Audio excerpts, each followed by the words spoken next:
Good morning. Welcome to the First Unitarian Fellowship of Nanaimo.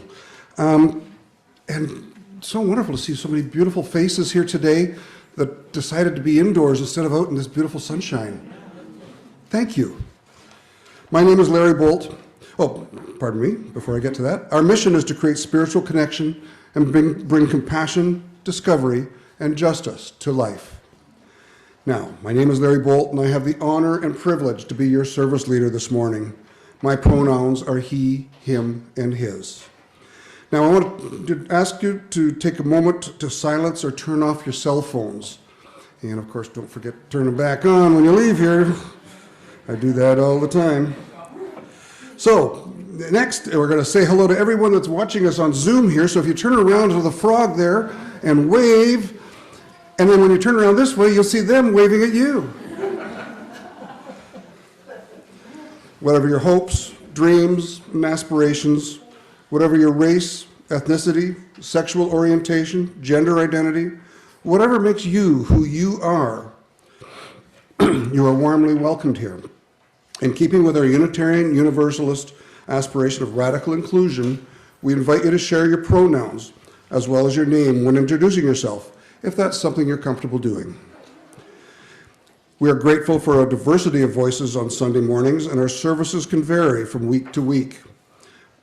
Our service is between 60 and 75 minutes long. If this is your first time with us, a very special welcome to you. If you're joining us online, please consider sharing your contact information with us. You can share it with the host by going to the chat icon at the bottom of your screen.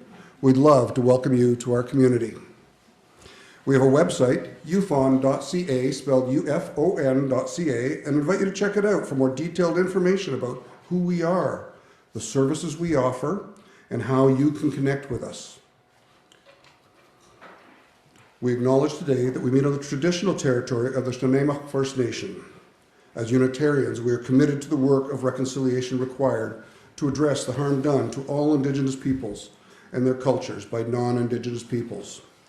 We have much to learn from the Indigenous perspective, including that the earth is the source of all life and that our responsibility is to honor and care for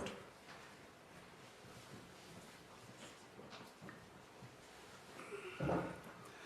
I would like to invite our amazing Summer to come up, our new children and youth specialist.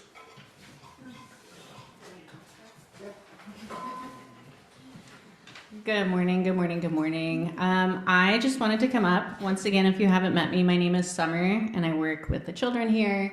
And I wanted to come up to remind anyone who's interested, if you would like to help volunteer with the children, that would be very helpful. There's a sign-up sheet on the back under Unitarian events for working with the kids. It could be as often or as little as you would like.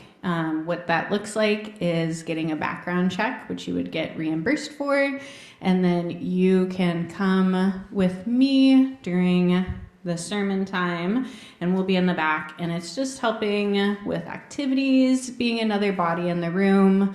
Oftentimes when you are a coach or an educator or you work with kids, it's important to have, for liability reasons, two adults in the room at the same time.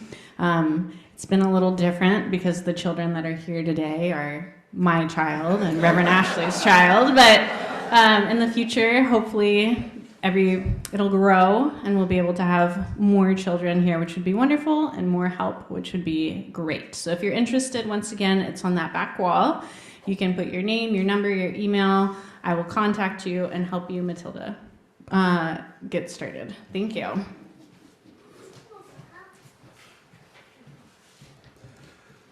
Thanks, Summer. And unfortunately, the Compassion Cafe that was scheduled for May 9th has been canceled due to family illness. So if you were planning to be there, just to know that it's not going to be happening at this time. Now, coming up on the 17th after the service will be Introduction to UUs. It's a chance to chat with Reverend Ashley and others who are interested in learning more about the spiritual paths that have led new members and potential members to UFON. And UFON being Unitarian Fellowship of Nanaimo, by the way, and what Unitarian Universalism is all about. The session takes us about an hour and a half and gives participants a chance to share and ask questions. And that'll be on May 17th after the service. There will be a sign-up sheet back at the welcome table. And this is a fun event. The Goods and Services Auction, Goods, Services and Events Auction, I'll get that out yet, is our annual fund and fundraiser. Boy, I'm struggling today. It will take place the evening of Saturday, May 30th. And there's a poster back by Ruth here. She'll point it out. Yeah, there she is. Gives you more details, and you can see the list of the offerings that have been made so far, posted across from where the coffee and tea beside the doorway. More member and friend donations of goods, services, and events are needed. There are paper copies of the donor offering forms in a pocket below the list of the offering where Ruth is. Fill in an offering form and return it to Ruth, who's grateful to see you back, Ruth. She's been away. And also on the weekly updates, you'll find a fillable link that you can fill in the PDF online and just fill it in and email it then to Ruth. Deadlines. It's hard to meet them, but when we don't, it can create real problems for our hardworking newsletter editor. Crystal Ironside is her name. The newsletter deadline is the 15th of each month. What that means is if you have an event happening at the end of June, for example, it has to be sent to her by the 15th of May.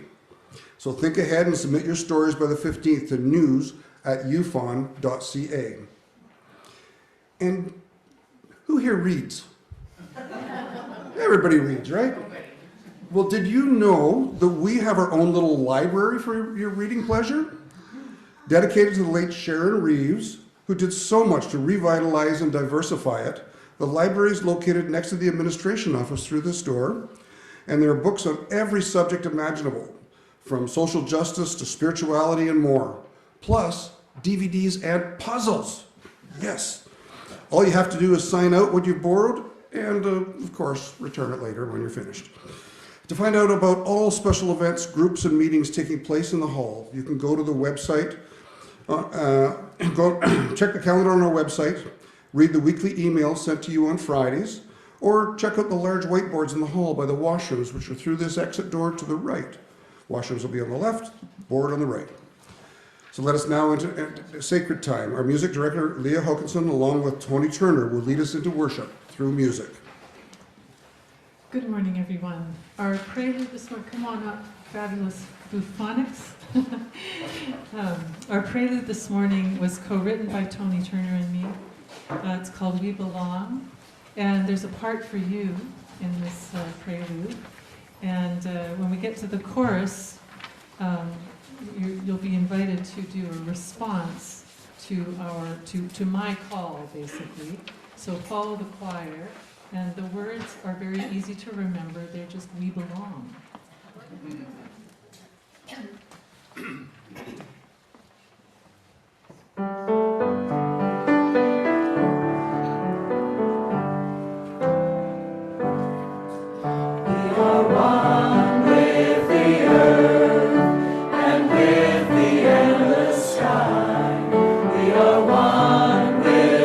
Stars.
Welcome to this place of reflection, fellowship, and inner growth. I'm Reverend Ashley, and it is my honor to serve as minister here. As we enter into this time of sacred awareness, I invite you to rest. Rest in this present moment with an open heart. Simply let this moment be as it is.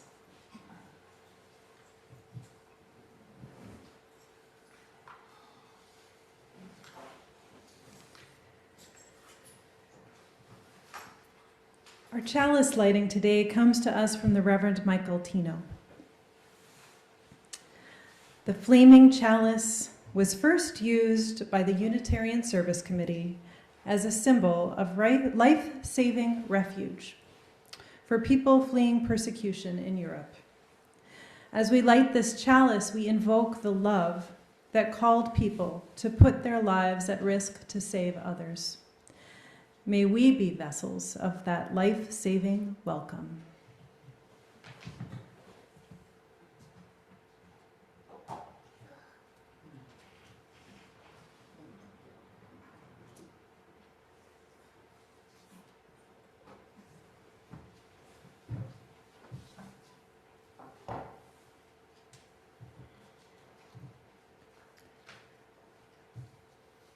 Please rise in body or spirit to join in singing hymn number 188, Come, Come, Whoever You Are. We will sing this one time through in unison, and then we'll sing it 2 times in a round. And if you're on that side of the room, you follow Ruth. Actually, Helen. I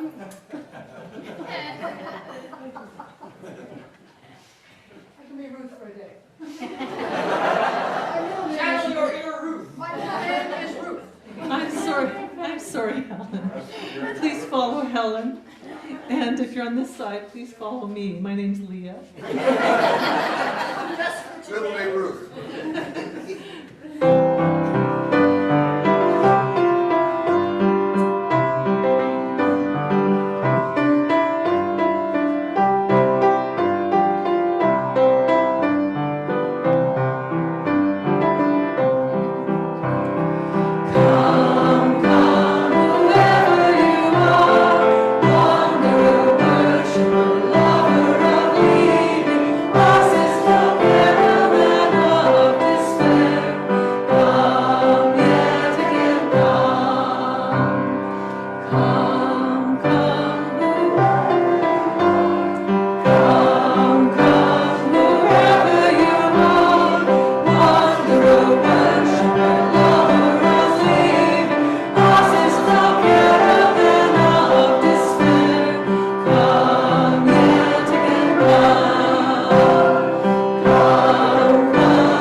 And all those who are young of body or spirit, or who are accompanying them, are welcome to the front for the time for all ages.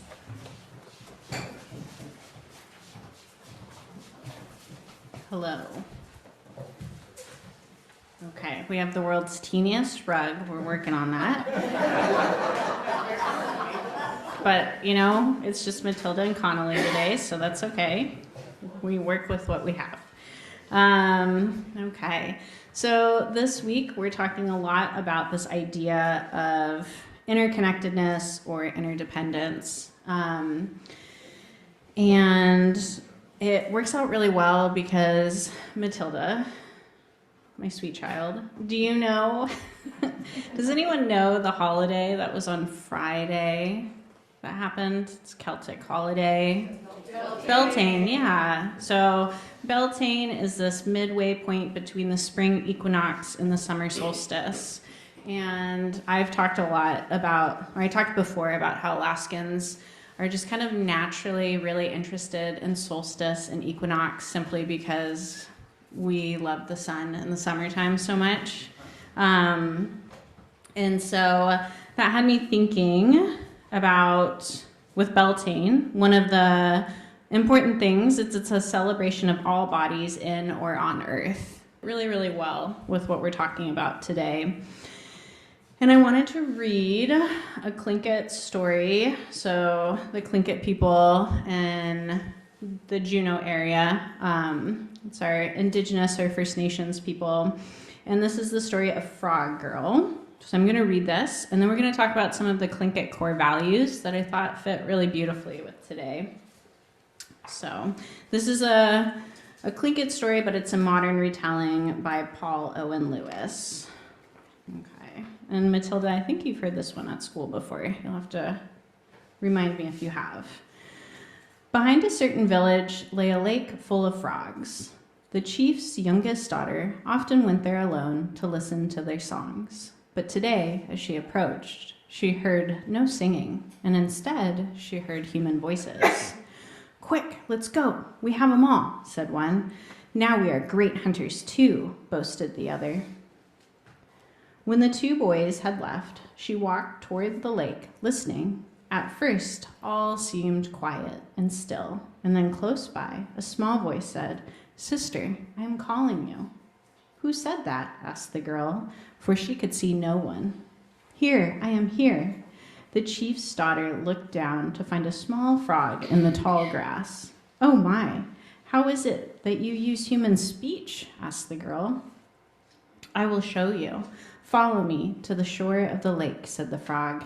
And the girl did so, and suddenly it appeared as if a low door had opened before her, but actually the edge of the lake had lifted up, and she walked under. At once she found herself in a large deserted village. A young woman was standing at her side. "You see, we live as you do," she said. And it's kind of hard to see the picture, but this would be like a Tlingit clan house, and you have the totem poles with all the frogs instead of people. "But where are the people of your village?" asked the girl. "That's what my grandmother wishes to ask you. This is her house behind. Come, this blanket is for you. We shall see her now." The house was bigger and more beautiful than any she had ever seen. Inside, the floor rumbled, and it was very hot. At the back sat a small and very old woman.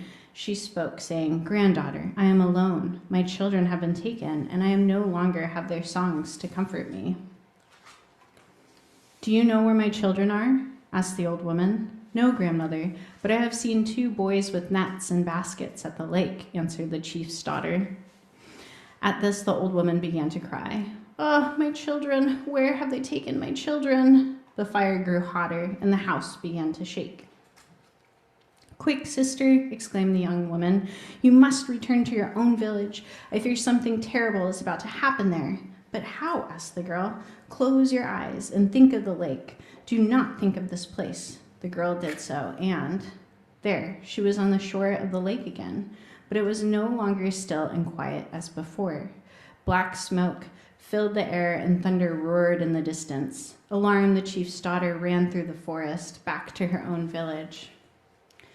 But there was no one there. The volcano was erupting, and the forest was on fire. Her village would soon be destroyed. The girl called into each house for anyone who might have stayed behind.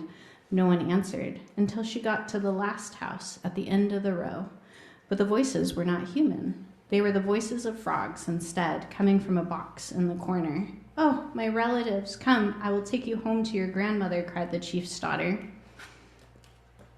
She's running through the forest with the frogs, and you can see she's got her button blanket on with the frog. Eagerly, the frog slipped beneath the surface of the lake. "Farewell, my sisters and brothers. I must look for my own family now," said the chief's daughter.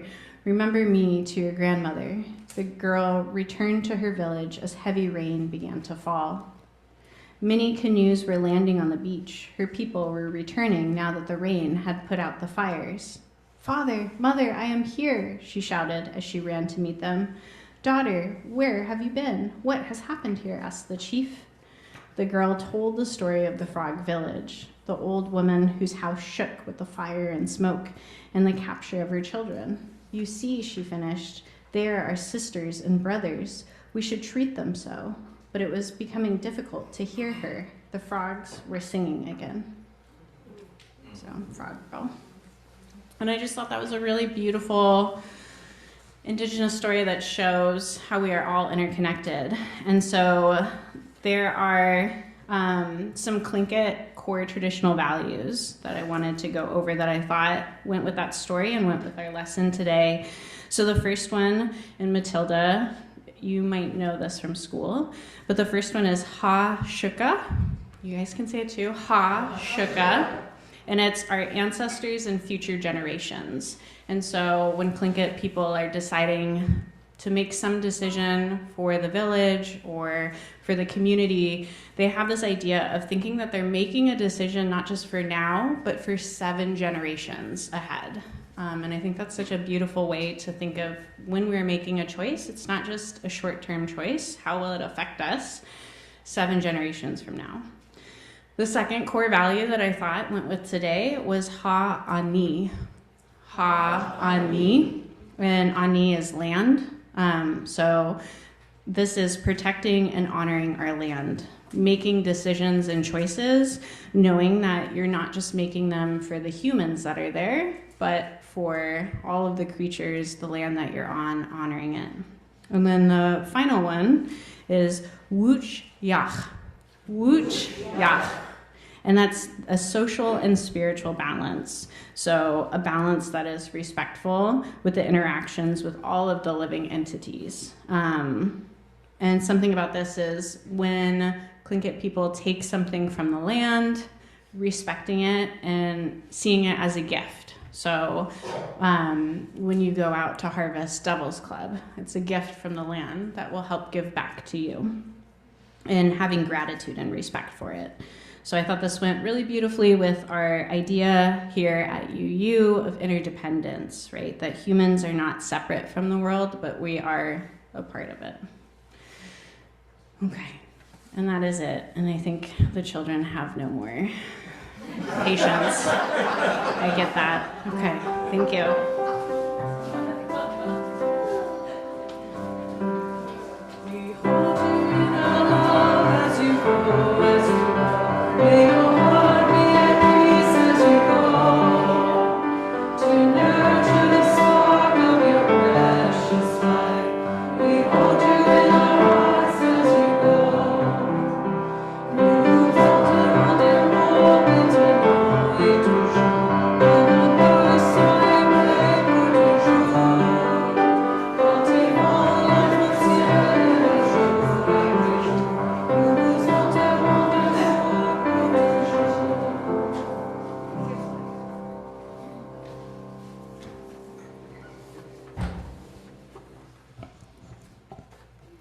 Just so wonderful having children in here, isn't it?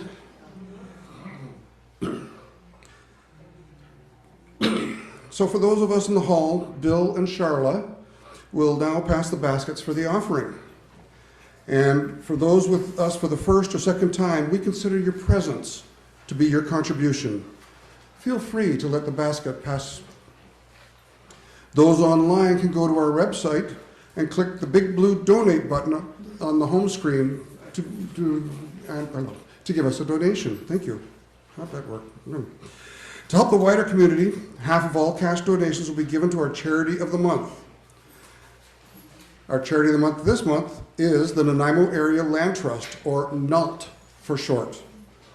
Since 1995, members of NALT have been working to fulfill their mission to support, promote, and protect the natural values of land and water in our area. To find out more about their work, you can go to www.nalt.bc.ca. If your donation is by e-transfer or check, and you want it to be shared with the charity of the month, please make a note of that on your e-transfer or check. And for those of you who don't carry cash, we now accept donations via debit or credit cards. This can be done at our welcoming table near the entry doors after the service. Thank you for your generosity towards our congregation and our community.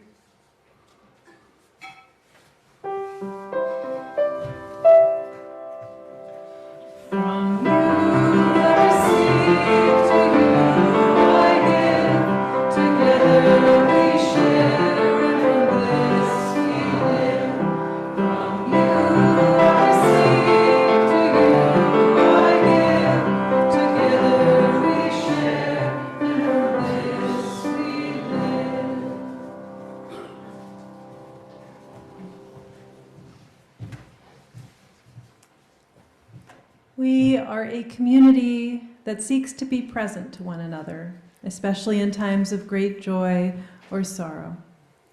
Now is the time in our service when we make space to listen deeply to significant losses and milestones.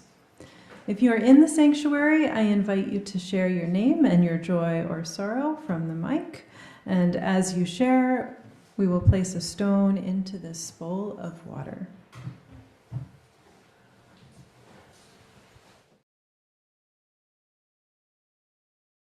And we place a final stone for all joys and sorrows, spoken and unspoken. And we hold in our hearts all that has been shared.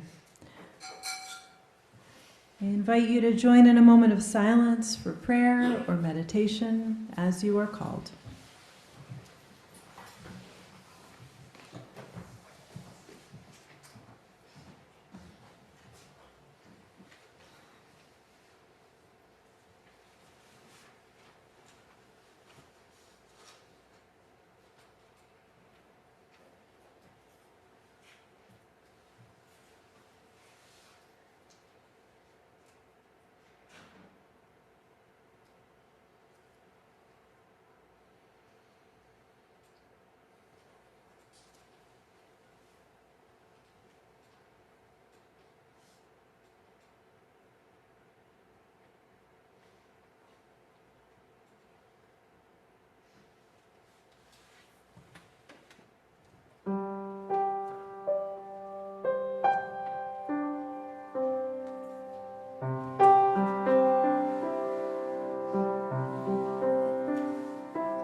We share in love, we listen in love, we hold one another in love.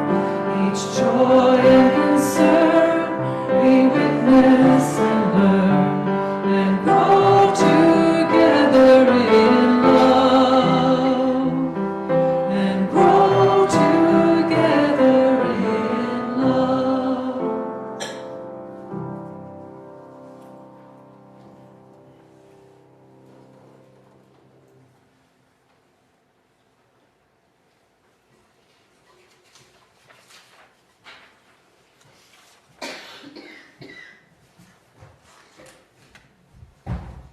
Our reading today comes from M. Scott Peck.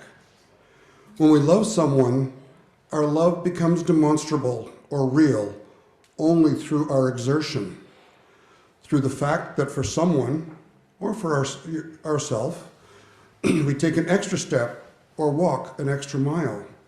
Love is not effortless. To the contrary, love is effortful.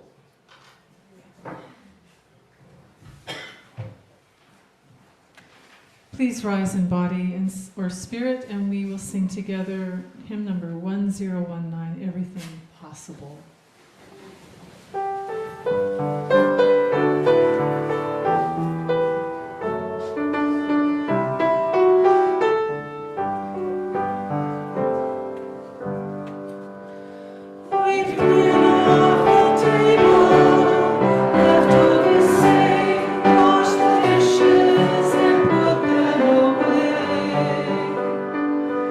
I've told you a story, talked to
I read a BBC article recently about scientists who study tyranny in the animal world. Apparently, just like animals have so many of the best qualities of humans, compassion for hurt peers, protectiveness for little ones, they also embody some of our darker qualities. Animals, it turns out, can be despots. They have personalities, just like we do.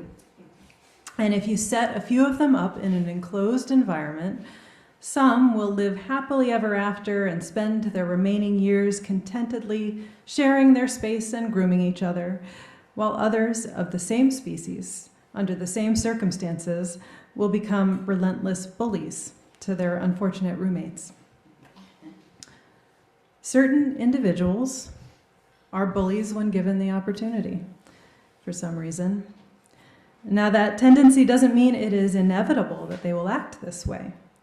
Different setups can hold those individuals back and keep them in check, but they often need some firm boundaries by a larger group. One of our closest animal relatives, the bonobo chimpanzee, for instance, contains male aggression with strong female groups that put an end to attempts to dominate by the manosphere enthusiasts of the chimp world. Similarly, an anthropologist friend of mine described for me a baboon troop that was observed where they had a very dominating set of males who violently insisted on always eating first, before the females and any of the more peaceful males, which meant when they got into a dumpster of spoiled food, they were the ones who died, leaving the females and gentler males to build a new and more egalitarian culture, which through the enforcement of the new troop continued long-term even as new males were added. What the biologists who study animal tyranny have noted, though, is not just that it can be contained with culture. One of the main elements necessary to hold back tyrants in the animal world is the ability of their victims to escape. It makes sense, doesn't it? In our human world, from the family level on up, the ability to leave an abusive situation is what prevents abuse from spiraling. You finally get away from the power of that high school bully when you aren't stuck in school with him. Family abusers isolate their victims financially, socially, and otherwise to prevent them from having the resources and ability to leave. Cult leaders tell you to stop associating with anyone who doesn't believe the one true way. Abusive police and corrections officers leverage their inescapable power to harm vulnerable people, and dictators close the borders. And that brings me back to the title of my sermon today, Radical Welcome, and our ministry theme for the month of Liberating Love. What does the isolating and confining nature of tyranny have to do with welcome and liberation?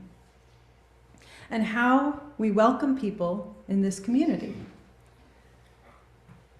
It's not just that those seeking to escape tyrants, from the petty variety to those with nearly unfathomable powers of surveillance and weaponry, need the ability to escape. Those who need to escape need somewhere to go.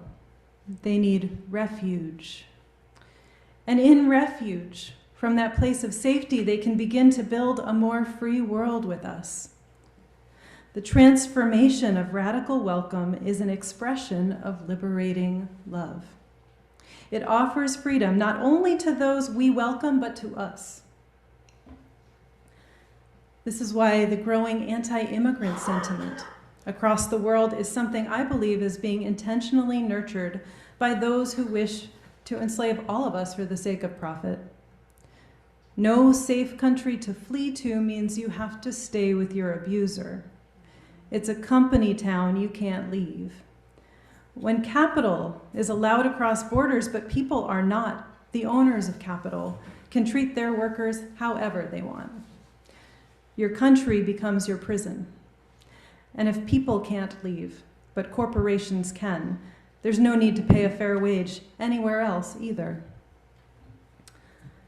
When I visited Colombia as part of a course in seminary, I met a woman whose husband was killed by paramilitaries, working for some of the same multinational food corporations who fund American politicians, and slightly more indirectly offer quid pro quo investment projects to favored officials here in Canada. She may well have fled with her children after that to seek refuge in America. I doubt that she found it.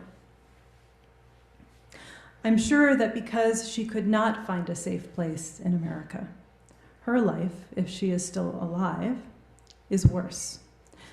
And I am equally sure that those in America who were convinced to hate her for her skin color and language, and who don't know anything about Colombian politics, because of course that has nothing to do with them, will find themselves in danger from the very same corporations that they empower by refusing to allow an escape hatch for those who resist in Colombia.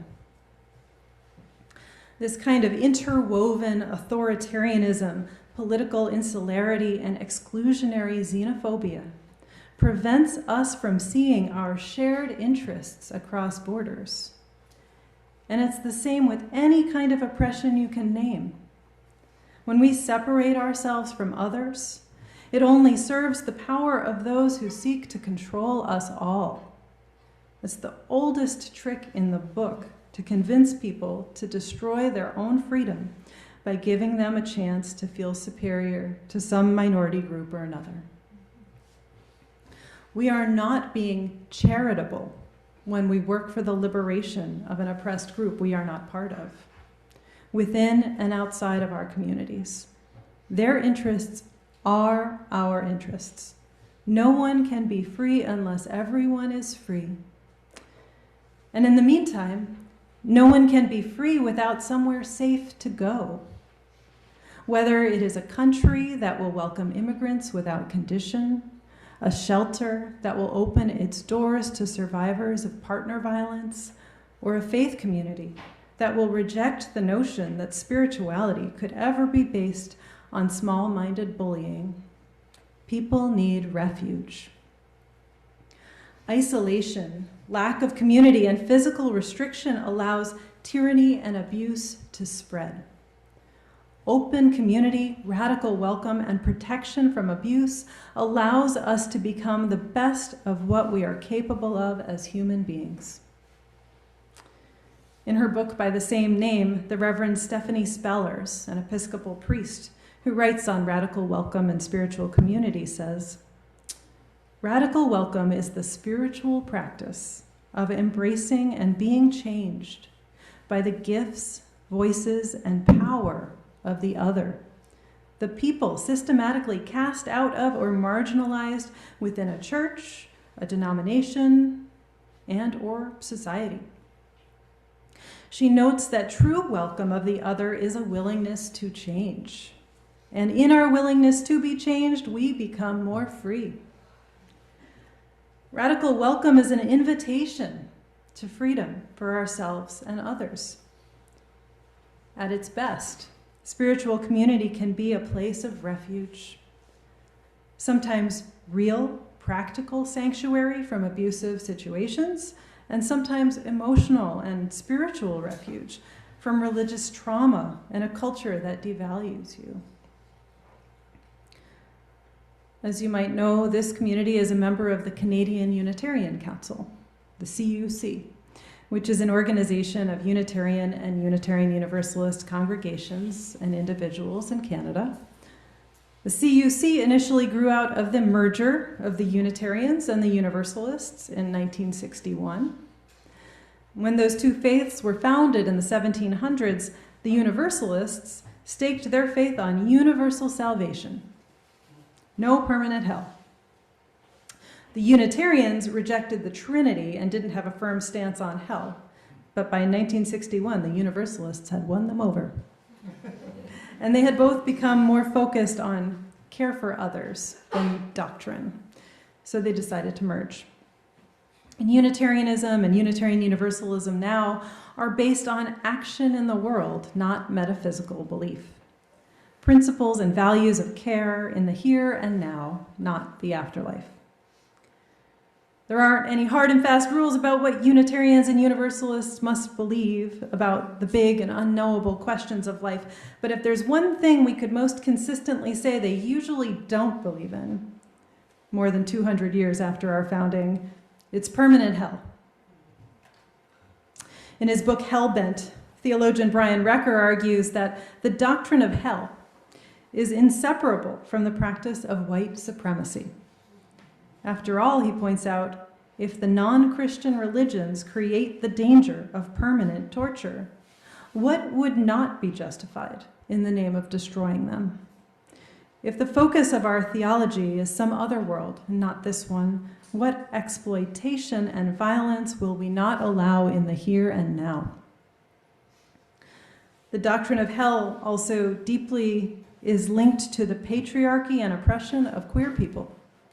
It reinforces human hierarchies by linking failure to adhere to those hierarchies to the threat of hell. What could be more inescapable than eternal torture?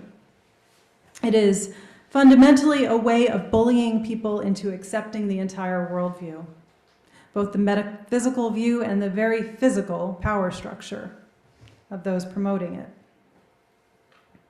This type of exclusionary faith also threatens people with disconnection from community, which we all need to survive.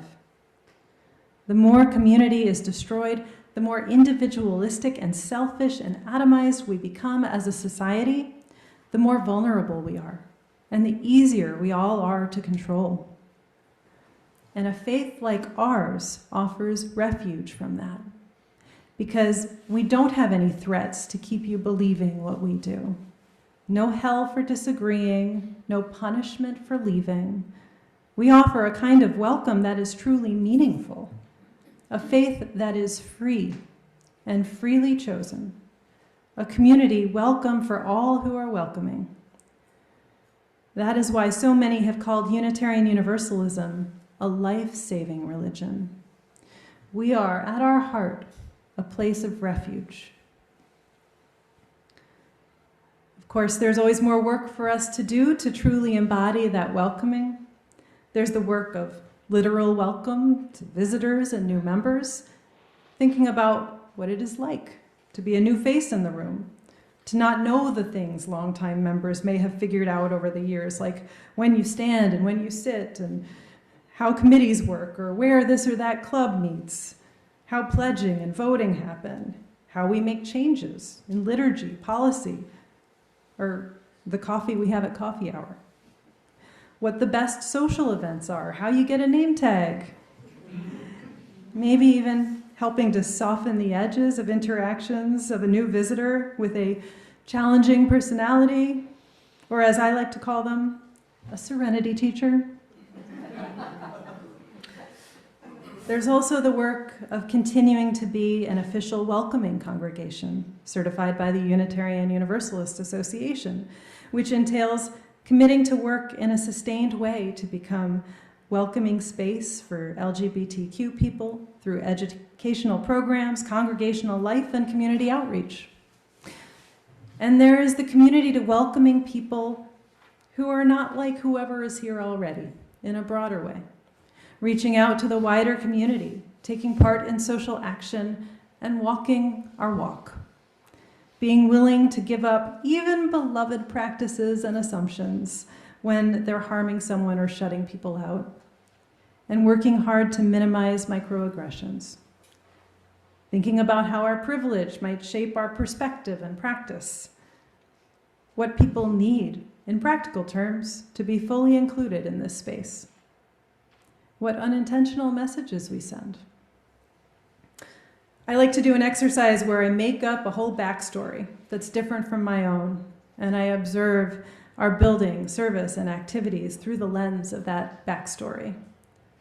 What is it like to try to engage the service with a broken leg and a parent with advanced dementia?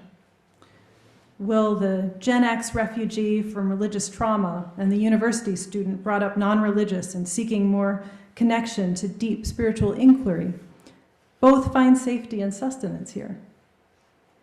Would my Puerto Rican aunties be able to find a way to make a human connection here? What is it like to see this space through different eyes? We need to do this work because we need to offer this place of refuge, this life-saving sanctuary, from oppressive, exclusionary religion to as many people as possible. Building spaces for non-coercive community, building social infrastructure that isn't based on violence and control is some of the most important work we can do to stop the expansion of abusive power in the world. People who have no place to engage a connection to a larger sense of meaning and purpose in life without being told they are inherently broken and sinful are people who fall into despair rather than human flourishing and action. People who have no community beyond an app that can be taken away by some billionaire at a moment's notice simply have no real way to get free. Welcome is a deep calling of our faith. In the physical risks our Unitarian forebears took to support the Underground Railroad in Kansas and to help Jewish refugees escape Germany, in the Universalist rejection of hell, in our acceptance of the first openly gay ordained minister in any denomination, and the blessing of a same-sex marriage in 1957. In our rejection of threats of eternal damnation and our insistence that all people are worthy of love and dignity. Our faith is a faith of refuge. To live our values, we have to challenge ourselves to continue to engage in the spiritual practice of radical welcome, to allow ourselves to continuously transform, to continue to offer liberating love, so that we can offer refuge to all who need this life-saving, free faith. May it be so. May you find welcome and refuge, and may you offer it to the world. Go in peace.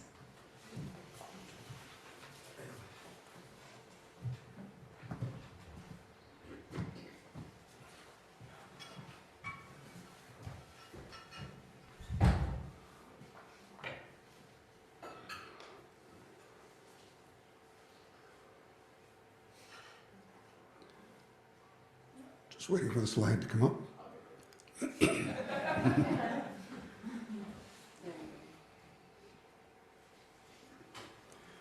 We extinguish this flame, but not the light of truth, the warmth of community, or the fire of commitment.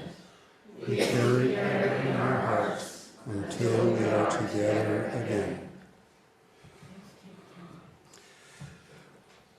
Excuse me. We're nearing the end of our service. After we sing Carry the Flame, you have the opportunity to join a social group. There are breakout rooms available online for the next 30 minutes.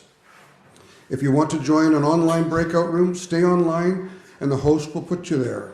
We will have refreshments and conversation here in the hall.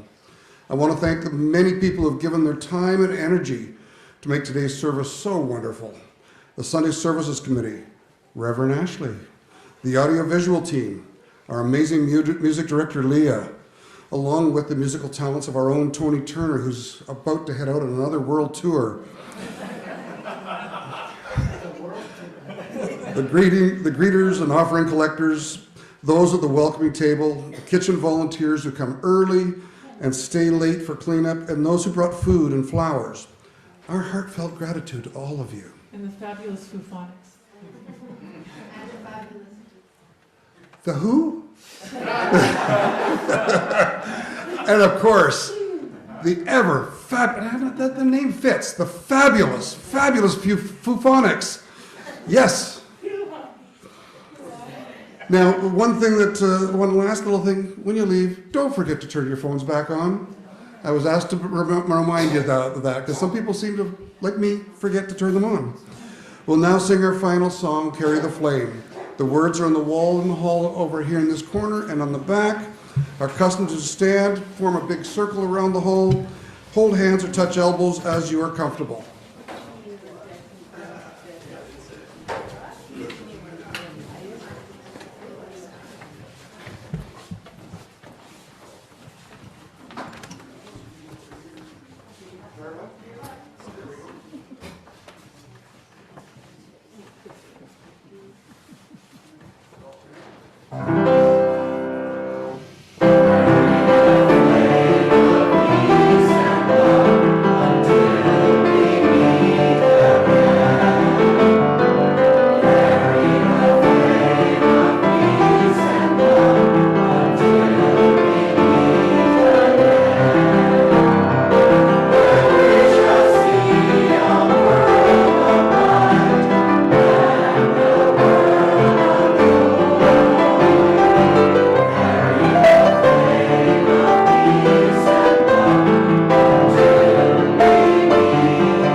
You see them cutting the lawn lately? No, but I see your big trailer. Yeah, yeah, Sometimes it's gone and then sometimes. yeah.